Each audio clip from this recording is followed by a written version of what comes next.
Good morning, students. Today we will start the chapter inverse trigonometric functions. The chapter inverse trigonometric functions. So before we start inverse trigonometric functions, the concept of inverse is learned in the first chapter. That is the chapter relations and functions. I think for this year, the topic inverse has been removed for the revised syllabus, but still we have to know what is the concept of inverse function. So what is an inverse function? I will explain the basic concept of an inverse function. What is an inverse function? The inverse of a function exists if the function is both 1, 1 and onto.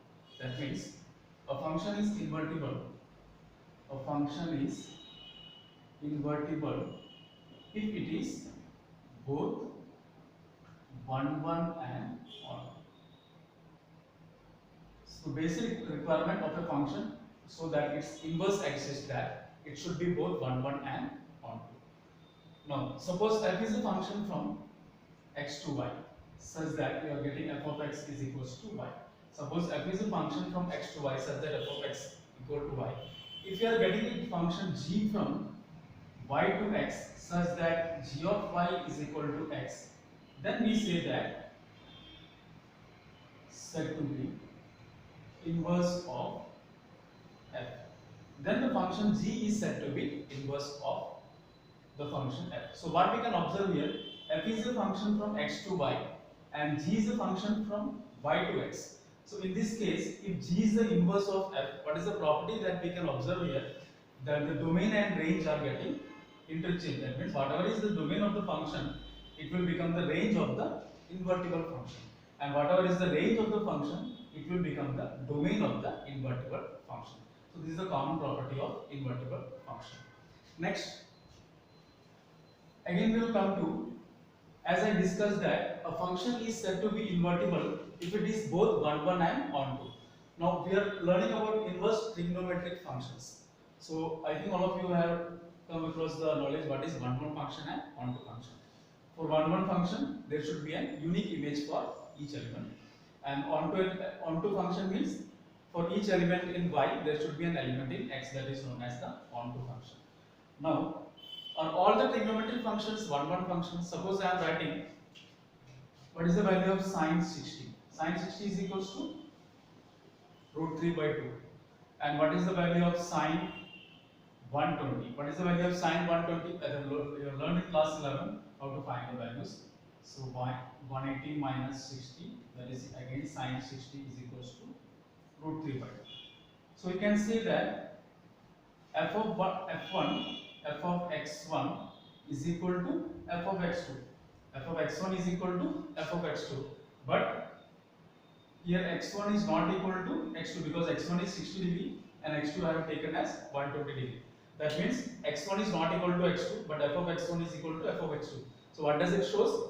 It implies that it is not a 1, 1 function. So if it is not a 1, 1 function, then how can we say that the inverse exists? To understand that, we will draw the graph of the 1, 1 function.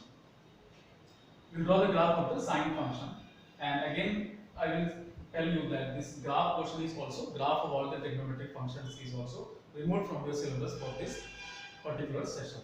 So y is equal to sine x. Suppose the function is y is equal to sine x. How to draw the graph of y is equal to sine x? This is the graph of y is equals to sine x. 0, this is pi by 2, this is pi, and this one is 3 pi by 2, and this one is 2 pi. This is minus 1 and this is plus 1. Similarly 0, minus pi by 2 and pi, and this is 3 pi by 2, and this is minus 2 pi, minus pi. We can observe that the values are getting repeated. After 0 to pi, you can see that the value of the sine function is getting repeated.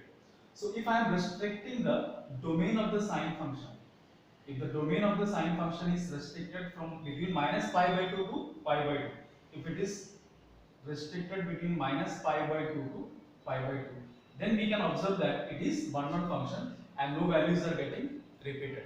So whenever the domain is getting repeated between from minus pi by 2 to pi by 2, then we can say that this function becomes 1, 1 and onto. Hence the inverse of the function exists. So how can we draw the inverse of this one?